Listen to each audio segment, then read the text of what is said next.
എല്ലാവർക്കും നമസ്കാരം. നിങ്ങളെക്കുറിച്ച് ആരെങ്കിലും ഒരു മോശം അഭിപ്രായം പറഞ്ഞാൽ ആ വാക്കുകൾ ദിവസങ്ങളോളം നിങ്ങളുടെ മനസ്സിൽ കറങ്ങിത്തിരിഞ്ഞുകൊണ്ടിരിക്കാറുണ്ടോ?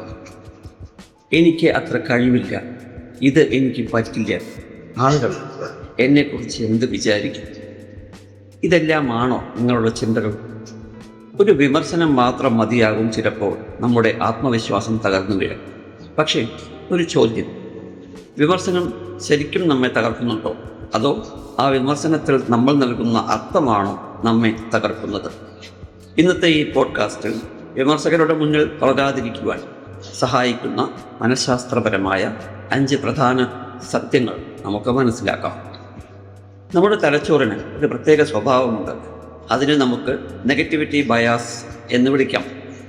ഒരു ദിവസം 10 പേർ നിങ്ങളെ അഭിനന്ദിച്ചാലും ഒരാൾ മാത്രം വിമർശിച്ചാൽ നമ്മുടെ ശ്രദ്ധ പോകുന്നത് ആ ഒരാളുടെ വാക്കുകളിലേക്കായിരിക്കും.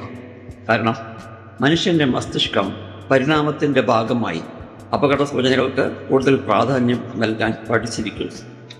അതുകൊണ്ട് വിമർശനം കേട്ട് വേദനിക്കുന്നത് നിങ്ങൾ ദുർബലനായതുകൊണ്ടല്ല, നിങ്ങളുടെ മസ്തിഷ്കം സാധാരണ രീതിയിൽ പ്രവർത്തിക്കുന്നത് കൊണ്ടാണ്. പക്ഷേ അവിടെ നിന്നും മുന്നോട്ട് പോകണമോ അതോ അതിൽ കുടുങ്ങിക്കിടക്കണമോ എന്ന് തീരുമാനിക്കേണ്ടത് നമ്മുടെ പ്രത്യേക കടമയാണ്. രണ്ടാമത്തെ പ്രധാനപ്പെട്ട മനഃശാസ്ത്ര സത്യം: എല്ലാ വിമർശനങ്ങളും സത്യമല്ല എന്നുള്ളതാണ്. മനഃശാസ്ത്രത്തിൽ പ്രൊജക്ഷൻ എന്നൊരു ആശയമുണ്ട്.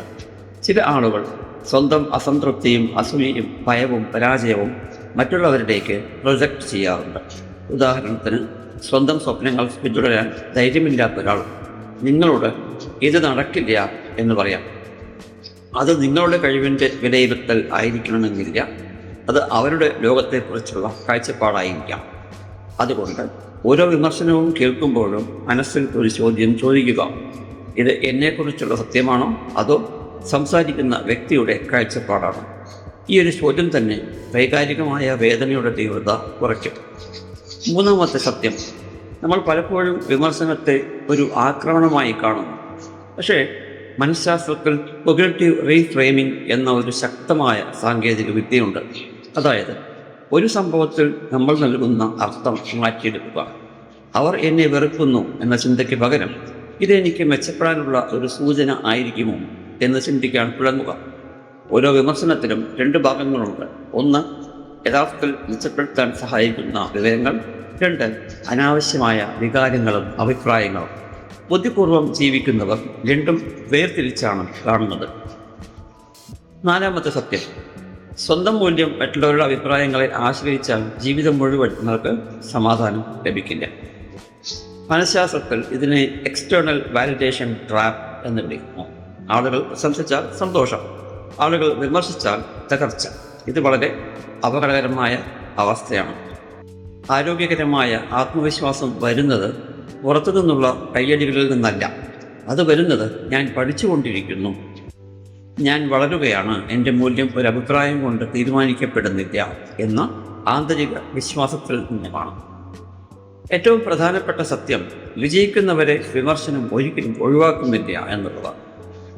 പകരം അവർ വിമർശനത്തോടുള്ള പ്രതികരണം മാറ്റുന്നു. പ്രശസ്ത മനഃശാസ്ത്രജ്ഞനായ കരോൾ ഡ്വെക്ക് അവതരിപ്പിച്ച ഗ്രോത്ത് മൈൻഡ് സെറ്റ് എന്ന ആശയം ഈ പറയുന്ന ഒന്നാണ്. കഴിവുകൾ സ്ഥിരമായ ഒന്നല്ല, അവ പരിശീലനത്തിലൂടെയും അനുഭവത്തിലൂടെയും വളരുന്നു. അതുകൊണ്ട് ഒരു വിമർശനം ഒരാളുടെയും ഭാവിയെ നിർണ്ണയിക്കുന്ന വിധിയല്ല. അത് നിങ്ങളുടെ അടുത്ത മെച്ചപ്പെടുത്തലിലേക്കുള്ള, അടുത്ത ഇംപ്രൂവ്മെൻറ്റിലേക്കുള്ള ഒരു ഫീഡ്ബാക്ക് മാത്രമായിരിക്കാം. ഓരോ വിജയിയുടെയും ജീവിതത്തിൽ വിമർശനങ്ങൾ ഉണ്ടായിട്ടുണ്ട്. വ്യത്യാസം ഒന്ന് മാത്രം: അവർ വിമർശനത്തെ ചുമക്കാതെ ഉപയോഗിച്ചു. അടുത്ത തവണ ആരെങ്കിലും നിങ്ങളെ വിമർശിക്കുമ്പോൾ ഉടൻ സ്വയം കുറ്റപ്പെടുത്തരുത്.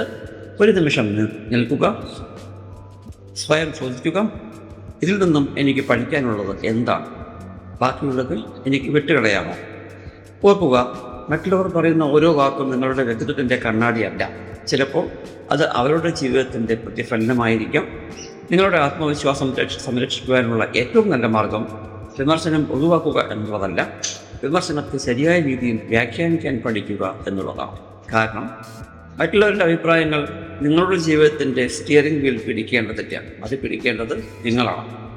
ഇന്നത്തെ ഈ പോഡ്കാസ്റ്റ് നിങ്ങൾക്ക് ഉപകാരപ്പെട്ടെങ്കിൽ ഇത് വിമർശനങ്ങളെ മനസ്സിൽ ചുമന്നിറക്കാനുള്ള ഒരാളിലേക്ക് ഷെയർ ചെയ്യുക.